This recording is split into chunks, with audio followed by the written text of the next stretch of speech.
And after many hours of speaking about it, all of us came to the exact same conclusion, that heartbreak just sucks. It is the worst. And that when you're going through it, in many ways, though you need to hear the perfect combination of words that could help you feel better in real time, and that's what you're always praying for in talking with someone, it's also true that the last thing you really want when you're feeling that is advice. So I'm conscious in this video of the fact that if you are in the most acute stage of heartbreak, what you need probably more than advice is a reminder that heartbreak is universal. It is something that all of us go through at some point in our lives. And while the experience of heartbreak can be immensely isolating because we can feel like for that time we don't exist in the same world as everybody else, the reality is heartbreak is what connects us. So if you are heartbroken right now, I want you to know not only are you in good company, but also that there are 4 things that you can avoid doing that will mean you're going to feel better faster. The first thing we do that prolongs our heartbreak is we avoid feeling the pain of the heartbreak. Think about it this way. Someone breaks up with us, let's say. The reality of that pain, if we really wanted to be with that person, if we love that person, if we saw a future with that person, is so big that many of us will do anything to avoid truly feeling that pain. I have firsthand experience of this, as I'm sure many of you do, because I think that in the heartbreaks, both big and small in my life, I avoided most of them when it came to the pain. I moved on as quickly as I possibly could. I went and found somebody else. I numbed myself. I just stopped myself from ever having to truly sit with the ultimate discomfort of what I was really feeling. And so instead of truly connecting with our pain, many of us do one of 2 things. We either displace our pain onto something that's easier to deal with. In many cases, that is, we go to thoughts of confusion. You know, how could they have said that they wanted to spend their life with me and now they've decided that they don't want to be with me? Why did we take that trip a month before we broke up if they weren't serious? Why on earth would they go on that romantic vacation with me and get closer with me and be intimate with me in all of those ways? Why would they introduce me to those members of their family? We look at all of these areas of confusion because it's easier to be confused than it is to just be heartbroken. In some cases, we focus on the fact that they'll be back. They'll probably be back. They'll realize that this was a mistake. And then we wait for them to come back. Right? We look for that moment where all of a sudden it's all going to change and we live in hope of that moment. The other thing we do is we distract. We may distract, like I said, by moving quickly on to the next person or the next relationship or to many people and just hooking up with people.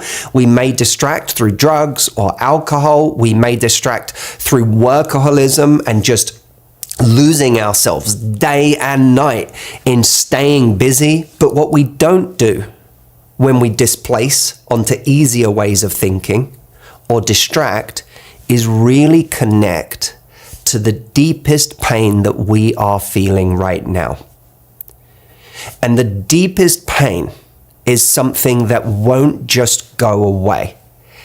When we displace or distract, it remains there, lurking, David, our producer, at this point brought up thalassophobia, which is this ancient and unstoppable being deep in the ocean that people are afraid of when they're afraid of being out on the open water. That this thing at any point, this ancient and unstoppable force could just come and swallow them up, and there's nothing they'd be able to do about it. Well, there is something sort of like that about our feelings during heartbreak. It's like there is this ancient fear, this ancient insecurity that our heartbreak has triggered, this ancient existential threat of loneliness, of unworthiness, of undesirability, of never finding anyone again, that gets brought up when someone says to us, I don't want to be with you anymore. And when we try and distract ourselves from the pain of that thought through all of these other things, that doesn't go away, which is why it leaks. You may have experienced this in the past. You avoid your grief over having to let go of someone. You avoid the heartbreak. And then you're listening to a song, or you're watching a movie, or someone says something that catches you off guard, and all of a sudden you can feel yourself welling up. Why? Because there is something underneath the surface, what David Kessler, my friend, the #1 grief expert in the world, calls a bit of unattended grief.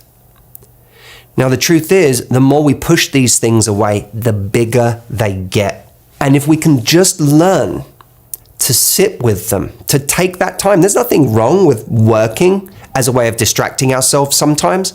There's nothing wrong with going out with our friends. There's nothing wrong with meeting someone new. But there is something wrong with those things if they are a constant distraction from ever having to feel the thing that's really going on inside of us. And it's funny, often there's a complexity to the stories that we play over and over again in our heads when we've experienced a heartbreak. The complexity of all the contradictions in the relationship, the complexity of why did they say they loved me and then break up with me, the complexity of am I ever going to meet someone like this again, and how do I make sure that I can one day get them back and maybe we'll come back together. There's so much complexity to all of those stories. But the underlying belief or fear or feeling at the core of our heartbreak is often very simple. I can remember a time when I was truly heartbroken, and I was standing with a friend of mine, and I had spent, a couple of weeks telling stories about the breakup and, playing out all of the ways I was confused about it and my righteous anger, all of that. But then one day I was sat on the doorstep of my house with a dear friend of mine, and he asked me how I was feeling. And I looked at him in the eyes, and I had tears in my eyes, and I said to him, this whole thing has just made me feel like I'm not good enough. And it was like this moment of truly saying the thing that I was most afraid of, voicing something that perhaps a younger me, a less vulnerable me, a more self-preserving me would not have said out loud, dared not have given airtime. But I said it. And it was really interesting because when I said it, he got tears in his eyes too. And it became this moment of recognition from his side at something he had experienced before, something he had felt before. It connected him to a part of himself that he had compassion for. But it was a moment that distinguished this heartbreak from the other heartbreaks of my life. A moment of honesty, a moment of truly feeling what I felt, which at its core was a very simple thing. It had nothing to do with what the other person was doing or how they had treated me or how they had acted in confusing ways. It had everything to do with this simple fear that I had that I wasn't good enough. One of the reasons that many of us don't allow ourselves to feel our feelings is because we're afraid of our feelings. We're afraid that if we go into that room that we do everything in our power to avoid, and actually feel our feelings, we won't be okay. But the truth is a lot more simple, and in many ways a lot less scary. It's a bit like having a place of tension in our body, a knotted up muscle.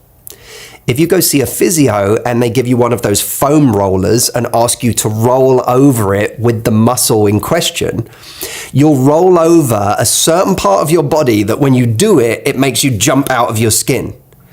Now, when you do that, the physio doesn't tell you, okay, don't roll over that part again. When you do that, the physio says, when you get to that place of tension where it feels like you just want to get off of it, that's the place you have to live for a few seconds. That's the place you have to learn to breathe through, because if you can breathe through that knotted up muscle will start to break up and it will start to get better.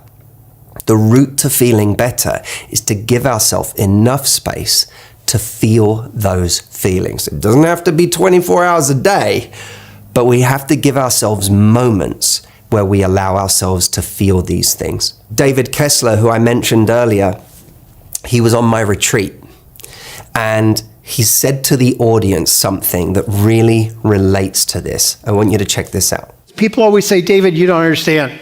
If I started crying, I would never stop.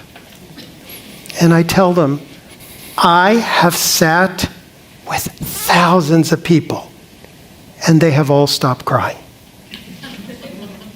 They may cry again someday. I would imagine they would if they're human. But they all stopped. Now, this doesn't mean that we have to live in our feelings 24 hours a day. It simply means that there have to be moments where we allow ourselves to sit in the authentic pain that we are going through. For a lot of us, advice like this, we have to feel our pain, is really hard to follow because we've never been given a manual for this stuff. Our families didn't teach us the best ways to heal from heartbreak. Maybe they were responsible for a whole bunch of heartbreak. Our friends often give us contradictory or bad advice that keeps us in a cycle of pain or making the same mistakes.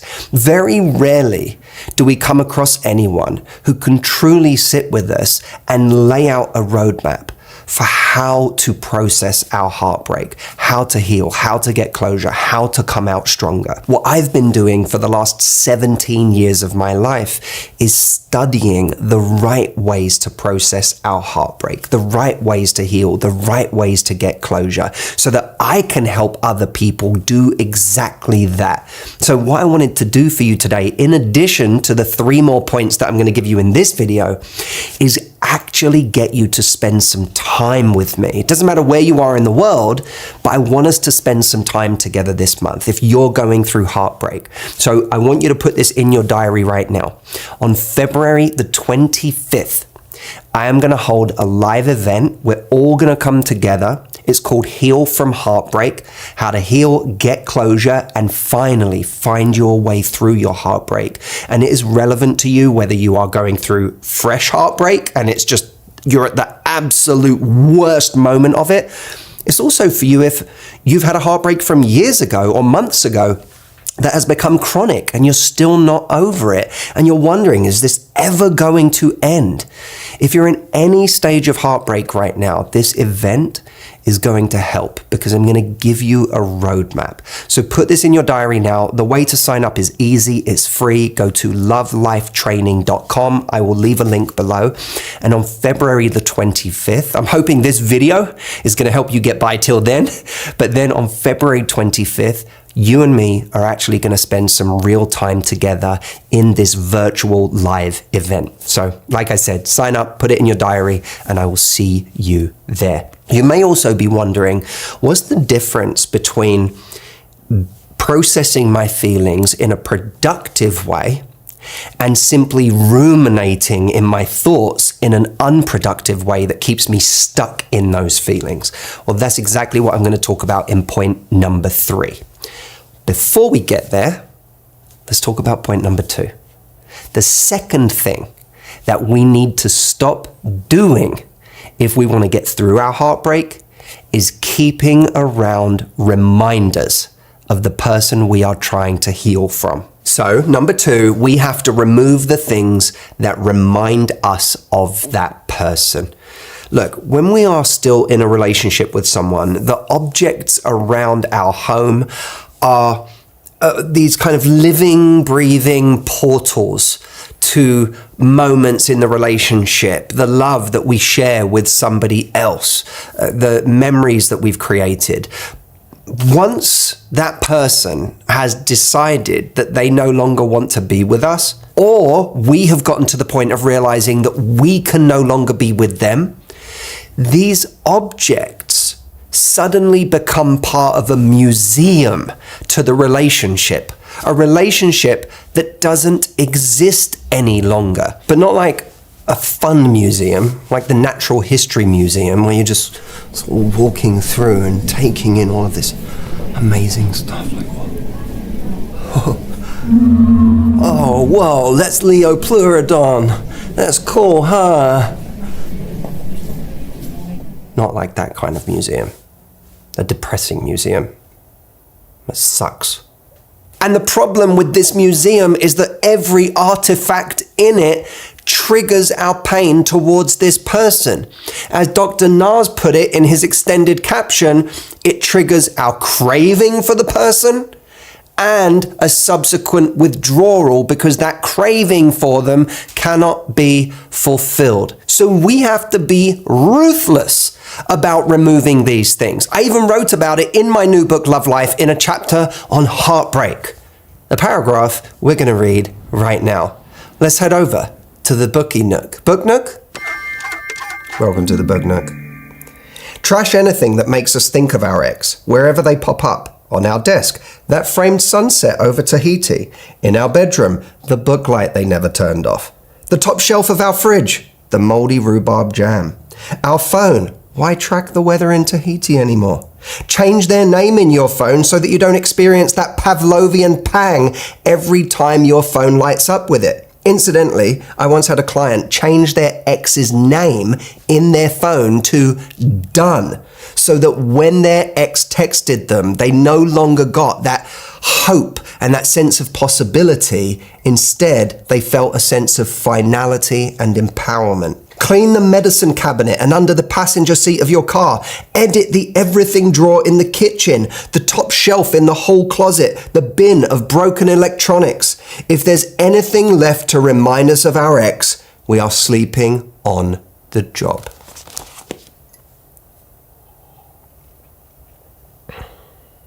There's no tea in this. Oh, my new book, Love Life. How did that come back with me from the Book Nook? I sure hope that isn't on your Amazon shopping list. Point number 3. We have to be disciplined with our thoughts. So if point number 2, which was about removing the physical things that remind us of a person, is about being disciplined about our space, point number 3 is being disciplined about our mind. Where do we allow our mind to take us? We said in the beginning of this video, in point number 1, that one of the big mistakes we make is avoiding our feelings. So it's not like we want to be so disciplined about our focus that we avoid ever feeling the pain of a breakup. But our minds continuously get dragged back to memories of a person, playing out the story of the relationship in ways that are unproductive, like an old videotape. We just can't stop playing on repeat. This is no longer a productive processing of our feelings about a situation. It is a mindless and unconscious, unintentional rumination over the events of the past. This is backed up by a conversation I had with Dr. Guy Winch, a psychologist who has specialized in the past in helping people overcome breakups. This is what he had to say about it. The danger with heartbreak is that you can drop into rumination, and rumination means that you're spinning around the same kind of thought in an unproductive way. The goal of thinking things through is to gain insight about yourself about the other person, about the mistakes you might have made, the things you might want to do differently, the things you might want to keep the same, what you gained from the relationship, what you didn't, what you might want to avoid next time, etc. It's an endless list of things you can learn from it. So if you're still learning in that self-examination, go ahead and do it. If that self-examination is very depressing to you, then decide when you want to do it. And by all means, use distraction and other kinds of things to kind of, not dwell on it too much. It's when we're stewing, when we just keep repeating the same, people typically go back to the breakup talk or to the contradiction, the thing they said the week before the breakup talk that contradicted. But how could they say that and then doing that? I just don't understand it. And you've asked yourself that question 50 times. You've asked your friends 20. There's no more information to be gained there. Certainly not by asking it in that way. So that's just rumination. That's just you stewing. That's just, in an emotional hamster wheel that's not useful. And it's important to try and distinguish between when your thinking is being useful and when it's not. And if it's useful, it eases your feeling after you're done. You feel a little easing, a little relief because you figured something out.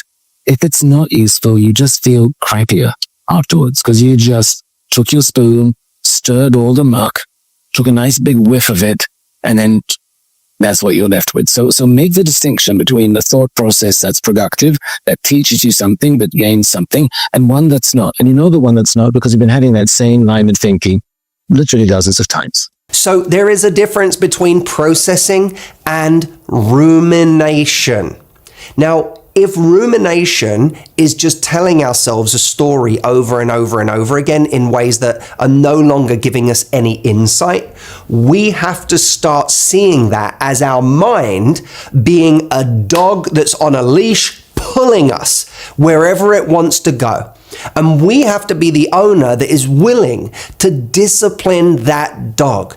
To say, I'm not just going to go with you wherever you want me to go. Just because you have a thought, it doesn't mean you have to follow the thought. Don't follow the thought. Have that moment where you're just replaying the breakup, replaying that thing the person said that day that's breaking your heart because they told you how much they loved you, even though 3 weeks later they broke up with you. As you feel yourself replaying that memory, tell yourself, you can say it out loud if you want, no, we are not doing this right now. Absolutely not. And you break it, get used to breaking it every time. And this is really important, not just because telling the story of the breakup or the relationship over and over again becomes unproductive rumination, but also because the story isn't even necessarily a true story. It's a story we have told ourselves about that relationship. Science has shown us that when we remember something, we're not remembering that event, we're remembering our memory of that event. And every time we remember it, we're remembering the last time that we remembered it. So our memory, the story, becomes this kind of infinite regression of a story that changes a little bit every single time. We become an unreliable narrator of the events of our love life. So we think back to the relationship and how wonderful a person was, and we remember nothing of all of the ways that they were difficult or frustrated us or made us unhappy. We remember back to a time that was the happiest relationship of our lives. We were never happier than we were then. And we don't remember how we spent much of the day anxious because we didn't feel loved by someone.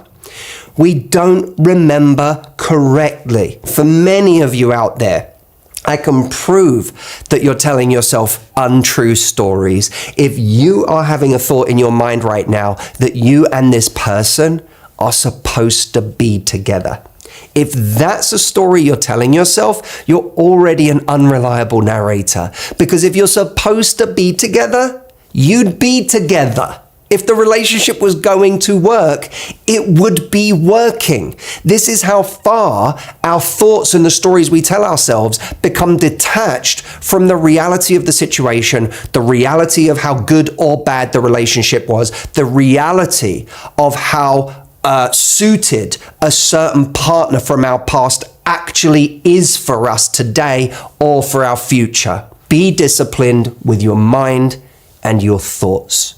Before we move on to point number 4, which is the most important point of this entire video, I have a question to ask you. Did you like this video yet? Did you hit subscribe? Maybe give a little tap to that notification bell. Because if you did, you are guaranteeing that you never, ever miss another video of mine again. Ever. The fourth and final thing we have to avoid if we don't want to prolong our heartbreak indefinitely is making the focus of our breakup them instead of ourselves. Let me explain what I mean by this. I have a friend, a dear friend of mine, who is going through the heartbreak of her life. She has been in a relationship with a woman for the last 3 years of her life. This woman suddenly decided she didn't want to be there anymore and she moved cities. Devastated my friend. But here's the remarkable part. When I asked my friend about the heartbreak, when I ask her how she's feeling, she almost never talks about her ex. She talks about herself. She doesn't say, I feel so used and I feel so angry and let me tell you what they did when they broke up with me and let me tell you what was going on in the months leading up to it and let me tell you what they're doing right now and how they're going on all of these dates. And she didn't do that. Every time I ask her, she talks about her own process. She talks about how it's been really hard. And she gets teary and she gets emotional. She talks about how it's reopened wounds from her past that she's working on. She talks about how this is the big heartbreak of her life so far and what she's doing to take care of herself during this time. It's all about her. And that is so stunningly beautiful because in a breakup, it is about us. It doesn't mean that we can't talk about our ex. It doesn't mean that we can't vent over the things we're angry about, especially if they behaved badly or betrayed us. We can talk about that stuff. But at a certain point, we have to put the focus on ourselves because we are the star of this show, not them. The moment someone decides they don't want to be with you anymore, they cease to be a part of your life and your story. You will always be the hero of your story. So this is now about you. How are you taking care of you? What has happened here to you? And let me tell you, what has happened is that you are a person who is capable of loving so intensely, so much, that you can hurt this badly. And there is something about that story that transcends your ex. We make it all about our ex. We make it all about this story of how they were so amazing and we'll never meet anyone like that again. And that was the great relationship of our life and we're going to be alone forever. We make it all about that. But we don't make it about the true story, which is that we are a person who, even before we met our ex, was capable of loving so much, was capable of throwing themselves into something and opening up in the way we did and letting someone in. Yes, we met our ex and there were things we liked about them and that, dragged us to the next date and the next date and the next date and eventually we fell in love with them. But we kept loving them because we are a person who was yearning for love in the first place. So at a certain point, it's not that we love them because they're them. It's that we love them because we want to love. And that was true before we met our ex. Before you met this person, you were a human being yearning to be loved and to love. And I would put money on the fact that had you never met your ex, you as that human being yearning to love and be loved would have met someone else. And if you weren't the luckiest person on earth who had one relationship that went swimmingly for the rest of your life, you would have experienced a different heartbreak than the one you had. But heartbreak nonetheless, because this heartbreak isn't really about this person that you and we in these situations get fixated on. It's about us. What you have experienced is a loss. And that loss, really at its core, is something you could have experienced with many different people at any point of your life. You just happen to be experiencing it right now. So remove the fixation on the person you've lost and the stories you're telling yourself about that person, and put your focus on the beautiful human being that is you, that needs you in this time of loss. You see, when you and I spend time together on the 25th of February this month, we're not going to be making your ex the star of the show. We're not going to be talking about your ex. We're going to be talking about you, the real hero of this story. I can't wait to see you there. I'm so happy you watched this video. If you've been watching intently and you haven't signed up yet, sign up now.